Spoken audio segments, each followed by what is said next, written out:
Hello my dear students.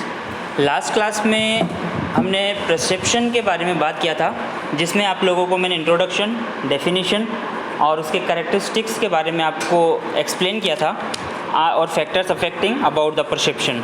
आज की class में डिस्कस करेंगे about the principles and errors of perception. Perception किन प्रिंसिपल्स पर काम करता है और अल्ट्रेशन अगर परसेप्शन में हो जाता है, यानी कि एबनॉर्मलिटी अगर आपकी परसेप्शन में हो जाती है, तो पर्सन में कौन कौन से एरर्स आपको देखने को मिलते हैं, इस चीज़ के बारे में अपन आज की क्लास में पढ़ेंगे। और लास्ट क्लास में आपको बता दिया था परसेप्शन के बारे में। परसेप्शन क्या है? आपके सेंस ऑर्गन्स के द्वारा अटेंटिव प्रोसेस में आपकी माइंड की कॉग्निटिव प्रोसेस जो होती है और आप चीज़ों के बारे में जो सोचते हैं, वो आप कोई आइडिया लगाते हैं, वो आपका क्या कहलाता है? परसेप्शन। ठीक है। फर्स्ट वन अपन बात करेंगे about the principles of perception. ठीक है। Perception is the organising process of stimulus which is received through the sensory channel and which also interrupt the sensory information into meaningful pattern। जैसा कि आपको last class में बताया था, perception क्या है? ऑर्गेनाइजिंग प्रोसेस है। क्या होती है? क्योंकि ये एक माइंड की कॉग्निटिव प्रोसेस है जो कि क्या करती है? ऑर्गेनाइज्ड करती है। तो it is the organising process of stimulus which is received through the sensory channel. आपके सेंसरी चैनल के द्वारा इंफॉर्मेशन गैदर होती है और आप उसको माइंड में क्या करते हो? कॉग्निटिव की प्रोसेस के द्वारा ऑर्गेनाइज करते हो। And which also interrupt the sensory information into meaningful pattern. और जो क्या करती है? आपकी जो सेंसरी इंफॉर्मेशन है, जो आपके सेंसरी इनपुट से जो इंफॉर्मेशन लेते हो, उसको आप क्या करते हो? मीनिंगफुल पैटर्न में आप शो करते हो अकॉर्डिंग टू प्रिंसिपल्स। यहाँ आप बेसिक प्रिंसिपल्स, जो 5 बेसिक प्रिंसिपल्स हैं अबाउट द परसेप्शन, उनके बारे में बात करोगे। सबसे पहले तो मैं उनको आपको लिस्ट आउट कर दूं कि वो कौन कौन से प्रिंसिपल्स हैं जिनके बेस पर परसेप्शन का वर्कआउट किया जाता है। वो हैं principle of figure ground relationship. First principle क्या है? Principle of figure ground relationship. Second one, principal of grouping. Third one, principles of similarity. Next one, principle of proximity. Next one, principle of continuity. And last one, principle of closure. ये 6 principles हैं जिनके base पर perception का क्या होता है? Workout होता है। और इसमें आप एक एक प्रिंसिपल्स के बारे में बात करोगे। सबसे पहले जो आपका प्रिंसिपल आता है वो कौन सा है? Principle of figure ground relationship. ठीक है। उसके बाद में अपन बात करेंगे about the principle of grouping, principles of similarity, principle of proximity, principle of continuity and principle of closure. ठीक है। सबसे पहले आप बात करते हैं principle of figure ground relationship. जैसा कि मैंने आपको पहले की क्लास में ही बताया है कि हर एक इंडिविजुअल पर्सन का जो परसेप्शन होता है वो डिफरेंट रहता है। क्या होता है? हर एक इंडिविजुअल पर्सन का परसेप्शन अलग अलग रहता है। जैसे कि अगर मैं कहूँ कि ये बोतल, इस बोतल को आपको पहचानना है और इस बोतल से आपको कैसे बनी हुई है, तो एक बोतल में तो कहेंगे कोई 2 पार्ट्स हैं, कोई कहेंगे सिंगल पार्ट से बनी हुई है। तो किसी भी चीज़ को आप जब पर्टेन करते हो, इंटरप्रेट करते हो, तो उसमें क्या होता है? अलग अलग तरीके से आप चीज़ों को समझते हो आप और कहते हो। तो वो क्या है? आपका परसेप्शन होता है। तो परसेप्शन हर एक इंडिविजुअल का क्या होता है? डिफरेंट रहता है। उसी परसेप्शन को जानने के लिए क्या है? एक फर्स्ट प्रिंसिपल जो काम करता है वो है फिगर ग्राउंड रिलेशनशिप। क्या काम करता है? Figure ground relationship. मैं आपको इसको डायग्राम के बेस पे समझाऊंगा। फर्स्ट वन आप इसमें देख लीजिए क्या लिखा हुआ है। According to principle of figure ground relationship, a figure is perceived in relationship to its background. The perception of the object or figure in terms of color, size, shape and intensity. आप किसी भी चीज़ का जब perception करते हो तो वो जो परसेप्शन आपके माइंड के द्वारा किया गया है वो किसी भी बेस पर हो सकता है। लाइक एज कलर के बेस पे हो सकता है, साइज के बेस पे हो सकता है, शेप के बेस पे हो सकता है, किसी इंटेंसिटी के बेस पे हो सकता है। तो हर एक चीज़ का फिगर ग्राउंड थ्योरी के रिलेशनशिप के अकॉर्डिंग क्या है? किसी भी चीज़ का आपके द्वारा किया गया परसेप्शन किसी भी बेस पर डिपेंड हो सकता है। और ये क्या करेगा? ये फिगर और ग्राउंड रिलेशनशिप, इसको क्यों कहा गया है फिगर एंड ग्राउंड रिलेशनशिप? जो चीज़ आपके पास अवेलेबल है वो तो फ्रंट में आपके पास प्रेजेंट है, और जो बैक साइड में जो आपके पास है वो क्या है? ग्राउंड। तो उसे क्या कहेंगे आप लोग? Figure ground relationship. ठीक है। Depend upon the figure ground relationship. इसमें देखिए, we perceive a figure against a background of a ground against a figure depending upon the characteristics of the receiver as well as the relative strength of the figure or ground, a figure or ground। मतलब आप जब भी figure ground theory के according चीज़ों को pursue करोगे तो उसमें क्या होगा, या तो आप बैकग्राउंड के बेस पर क्या करोगे, आप फिगर को असेस करोगे, या फिगर के बेस पर क्या करोगे, आप बैकग्राउंड को असेस करोगे। तो इससे क्या होगा, इस रिलेशनशिप में ही आप क्या करोगे, फिगर ग्राउंड रिलेशनशिप के बीच में ही आप क्या करोगे, चीज़ों को परसेप्शन करोगे। A proper figure ground relationship is quite important from the angle of projection of the figure और द ग्राउंड। अगर आप एक प्रॉपर फिगर ग्राउंड रिलेशनशिप की बात करो तो ये एक इम्पोर्टेंट क्वाइट रिलेशनशिप होगा और ये एकदम डिफरेंट होगा, ठीक है। मतलब आप फिगर और ग्राउंड रिलेशनशिप में जब भी आप चीज़ों का परसेप्शन करते हो तो वो क्या होता है, एकदम डिफरेंट रहता है। मतलब अगर आप फिगर के बेस पे अगर चीज़ों को देखोगे तो उसका परसेप्शन अलग करोगे, ठीक है, और अगर आप ग्राउंड के बेस पे चीज़ों का परसेप्शन करोगे तो वो भी आप क्या करोगे, उन चीज़ों का परसेप्शन अलग करोगे। आप इसको डायग्राम के बेस पे अच्छे से समझ सकते हैं कि जब आप चेस खेलते हैं तो चेस में खेलने के लिए जो आप चीज़ें यूज़ में लेते हो, जिसे आप क्या कहते हो, वजीर, तो इन चीज़ों को आप अगर फ्रंट में देखोगे तो आपको वो चीज़ें परसीव होगी। आप मतलब आपने आपकी अटेंशन इस डायग्राम के ऊपर दी और अटेंशन डायग्राम के ऊपर देने पर आपकी माइंड की कॉग्निटिव प्रोसेस चली और आपने क्या किया, आपने इस चीज़ों को परसीव किया। तो फर्स्ट वन परसेप्शन अगर आप फिगर के अकॉर्डिंग कर रहे हो तो फिगर के अकॉर्डिंग तो आपको क्या लगेगा कि चेस में खेली जाने वाली कोटियाँ यहाँ पर रखी हुई है। लेकिन अगर आप ग्राउंड थ्योरी के अकॉर्डिंग चलो तो ग्राउंड थ्योरी के अकॉर्डिंग हर एक दो कोटियों के बीच में, जो आप चेस में जो दो कोटियां हैं उनकी दो कोटी के बीच में एक इमेज बनी हुई है, जिसको आप ग्राउंड के बेस पे देखो, बैक साइड में जो ग्राउंड है उसके बेस पे देखो तो आपको क्या दिखेगा, एक फिगर, एक पर्सन का फिगर दिखेगा। तो इस चीज़ का अगर मैं फिगर ग्राउंड थ्योरी के अकॉर्डिंग परसेप्शन करूं तो मैं ये भी कह सकता हूं कि यहाँ पर चेस की 5 कोटियाँ रखी हुई है, या फिर मैं इसका परसेप्शन अलग तरीके से करूं तो मैं ये भी कह सकता हूं कि इसमें 4 पर्सन की इमेज बनी हुई है। तो आप लोगों को क्या हुआ, फिगर ग्राउंड थ्योरी के अकॉर्डिंग आपने जो परसेप्शन किया वो डिफरेंट हो गया। क्यों? क्योंकि इमेज अलग चीज़ कहती है और ये चेस की जो कोटियाँ हैं ये क्या चीज़ कहती हैं, ये अलग चीज़ कहती है। तो इसलिए फिगर ग्राउंड थ्योरी के अकॉर्डिंग जब पर्सन परसेप्शन करता है तो वो क्या होता है, एकदम डिफरेंट रहता है। और इसीलिए कहा गया है कि परसेप्शन में हर एक इंडिविजुअल का जो परसेप्शन होता है, हर एक इंडिविजुअल का परसेप्शन क्या होता है, डिफरेंट रहता है, ठीक है।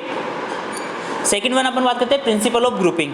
It refers to the tendency to perceive stimuli in some organised meaningful pattern by grouping them on some solid basic such as similarity, proximity and continuity.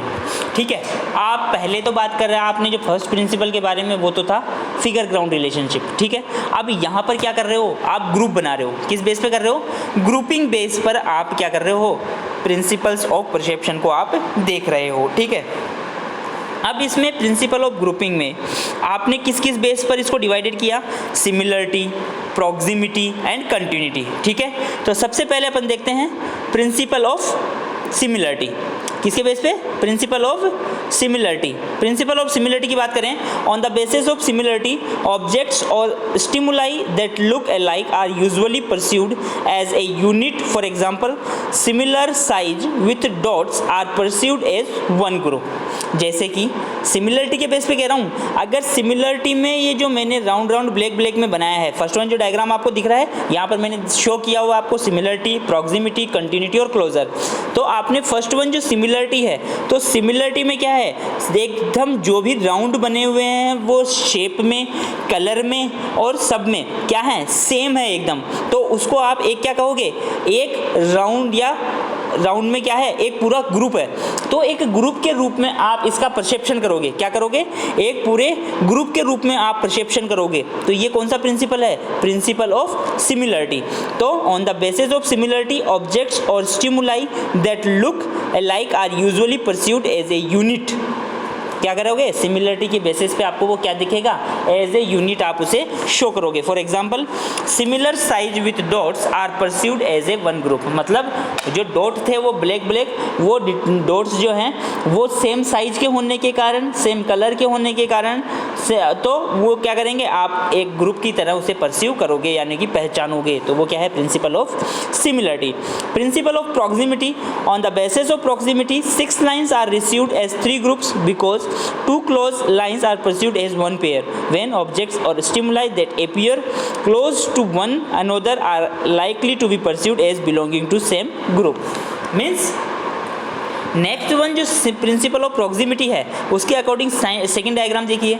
अगर मैं इन 6 लाइन को सेम डिस्टेंस पर अगर बनाता हूँ तो ये प्रिंसिपल ऑफ प्रॉक्सिमिटी का व्यू नहीं होता है, बट अगर मैं 2 लाइंस को एक पेयर में कनेक्ट करता हूँ तो आप क्या कहेंगे, यहाँ पर 3 पेयर सिमिलर लाइंस के प्रेजेंट हैं, तो 2 चीज़ों को पास में लाने पर क्या बन जाता है, वो पेयर बन जाता है।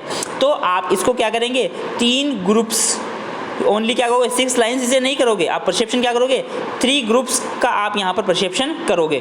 तो ये प्रिंसिपल कौन सा होता है, प्रिंसिपल ऑफ प्रॉक्सिमिटी। ठीक है, थर्ड वन आता है प्रिंसिपल ऑफ कंटिन्यूटी।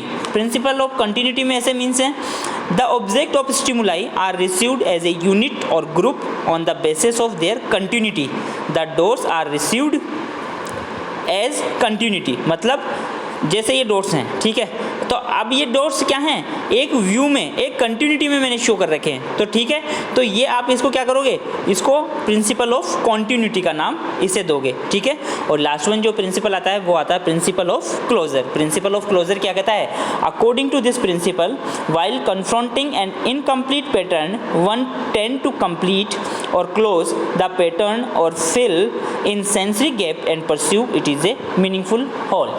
मीन्स आप अगर किसी मेमोरी में गैप हो या किसी इमेज में गैप हो तो अपनी सेंसरी परसेप्शन से आप उसे फिल आउट करते हो, तो वो क्या कहलाता है, प्रिंसिपल ऑफ क्लोजर। और प्रिंसिपल ऑफ क्लोजर में देखिए, अगर कोई राउंड में हल्का सा स्पेस छूटा हुआ है तो आप उसे क्या कहोगे, राउंड कहोगे, और ऐसे ही इसे स्क्वायर कहोगे। तो इस तरीके से कौन सा काम करता है, प्रिंसिपल ऑफ क्लोजर जो है वो वर्कआउट करता है। और this principle confronting an incomplete pattern one tend to complete और क्लोज द पैटर्न, मतलब उस अनकम्प्लीट पैटर्न को कंप्लीट पैटर्न के रूप में चेंज करते हैं। ये तो वे principles of perception. Next one अपन बात करते हैं किसके बारे में, errors of in perception. Perception जो आपका नॉर्मल रहता है उस परसेप्शन में अगर एबनॉर्मलिटी आती है तो वो कौन कौन से टाइप्स की होती है उसके बारे में स्टडी करेंगे। एरर्स इन परसेप्शन में इसमें लिखा हुआ है, perception process enable an individual to perceive things accurately and facilitate smooth functioning। Means individual person जो चीज़ परस्यू करता है वो एक्यूरेटली परस्यू करता है और स्मूथ फंक्शनिंग उसकी रहती है, मतलब वो इजी वे में परस्यू कर लेता है। ठीक है, however some error creep into this process under certain circumstances leading to impaired perception. मतलब अगर कुछ एरर उस परसेप्शन में हो जाते हैं तो उस परसेप्शन में वो एक लीडिंग करता है इम्पेयरमेंट। क्या लीड कर देता है परसेप्शन में, इम्पेयर्ड परसेप्शन को वो लीड कर देता है। और जब परसेप्शन में एरर या इम्पेयरमेंट हो जाती है तो उसको किस किस नाम से जानते हैं, उनको 2 तरीक़ों से जानते हैं। उनको किस किस नाम से बोलते हैं, इल्यूजन और हेल्यूसिनेशन। किस किस नाम से, इल्यूजन एंड हेल्यूसिनेशन। तो इल्यूजन में क्या है, illusion is a miss interpretation of actual perception. क्या है, जो एक्चुअल परसेप्शन आपने की है उसका मिस इंटरप्रिटेशन करना। मिस इंटरप्रिटेशन करना मतलब आपके पास जिस चीज़ का परसेप्शन कर रहे हो उस चीज़ का परसेप्शन करने के लिए वो चीज़ तो अवेलेबल है पर उसका जो परसेप्शन है वो आपका सही नहीं है। When the interpretation of a particular stimulus goes wrong, it gives rise to a wrong perception or illusion। और जब भी आप इसका इंटरप्रिटेशन करते हो तो वो एक पर्टिकुलर थिंग के बारे में क्या हो जाता है, वो पर्टिकुलर स्टिमुलस के बारे में रॉन्ग परसेप्शन कर देता है। और वो क्या कहलाता है, जब भी एक पर्टिकुलर थिंग्स के बारे में आप रॉन्ग परसेप्शन करोगे तो वो क्या कहलाएगा, वो कहलाएगा आपका इल्यूजन। ठीक है, अगर आप इल्यूजन को विथ एग्जाम्पल समझना चाहते हो तो यहाँ दिया हुआ है a rope in the dark is perceived as a snake. Means जो रस्सी अंधेरे में रखी हुई है, आपने उस रस्सी को का जब परसेप्शन किया तो उसको, उस रोप को आपने क्या समझ लिया, आपने उसे स्नेक समझ लिया। मतलब रस्सी को अंधेरे में सांप समझ लेना क्या कहलाता है, इल्यूजन। इल्यूजन क्या होता है, मिस इंटरप्रिटेशन ऑफ स्टिमुलाई। मतलब जो आपके पास स्टिमुलाई था, उस स्टिमुलाई का आपने इंटरप्रिटेशन गलत कर लिया तो वो क्या कहलाएगा, इल्यूजन। ठीक है, इसी में कंटिन्यू देखिए, illusion are caused by inadequacy of our sense organs. Illusion किस किस कारण से हो सकता है, आपके एडिक्वेट अगर सेंस ऑर्गन्स काम नहीं कर रहे हैं तो हो सकता है। Distance of the object from the sense organs, आपके ऑब्जेक्ट से आपकी डिस्टेंस इतनी दूर है कि आपने उसका परसेप्शन सही से नहीं कर पाए, इस कारण भी परसेप्शन में एरर हो सकता है। Which perceived misleading stimuli in the environment, मतलब इन्वायरमेंट के कारण उसको सही नहीं समझ पाना के, इसके कारण भी इल्यूजन हो सकता है। और आवर परस्यूड एक्सपेक्टेंसी, मतलब आप लोगों ने जो एक्सपेक्ट किया था वो चीज़ एक्सपेक्ट नहीं कर पाने के कारण भी क्या हो सकता है, इल्यूजन हो सकता है। ये तो फर्स्ट टाइप का एरर हुआ। सेकेंड टाइप का एरर जो है मैंने वो आपको बताया, हेलुसिनेशन। आप लोगों को मैं बता दूं इल्यूजन और हेलुसिनेशन में डिफरेंस क्या है। इल्यूजन में जब आप परसेप्शन करते हो तो वो आपके जो आप एक्सटर्नल स्टिमुलाई जो है वो प्रेजेंट रहता है इल्यूजन में। इसीलिए आप क्या है, जैसे कि रस्सी, लास्ट एग्जांपल में क्या था, रोप, यानी कि रस्सी आपको देखने के लिए उसका मिस इंटरप्रिटेशन किया था। लेकिन अगर आपके सामने कोई स्टिमुलाई प्रेजेंट नहीं है और उसमें भी आप क्या करते हो, रॉन्ग इमेज बनाते हो, मीन्स रस्सी को सांप समझ लेना तो क्या है, इल्यूजन। बट वहाँ पर रोप या रस्सी नहीं होने पर भी आपने क्या किया, मिस इंटरप्रिटेशन कर दिया। मतलब एक्सटर्नल स्टिमुलाई आपके पास नहीं है, फिर भी आपने इमेजिनेशन कर लिया और एरर हो गया आपकी परसेप्शन में, तो वो क्या कहलाएगा, हेलुसिनेशन। जैसे कि इसमें लिखा हुआ है, hallucination is identify as one of the major error of perception. Hallucination भी क्या है, एक परसेप्शन का मेजर एरर माना जाता है। These are sensory perception in the absence of any corresponding external sensory stimuli. ये जो सेंसरी परसेप्शन है ये क्या होता है, ये एक्सटर्नल जो सेंसरी स्टिमुलाई है, एक्सटर्नल सेंसरी जो स्टिमुलाई है उसकी एब्सेंस में होता है। और सेंस अगर एक्सटर्नल स्टिमुलाई की एब्सेंस में होता है तो वो क्या कहलाता है, हेलुसिनेशन। कंटिन्यू देखिए, hallucination are imaginary perception in which one see और hear something that is not seen और heard by others around him. An alcoholic may see pink elephant.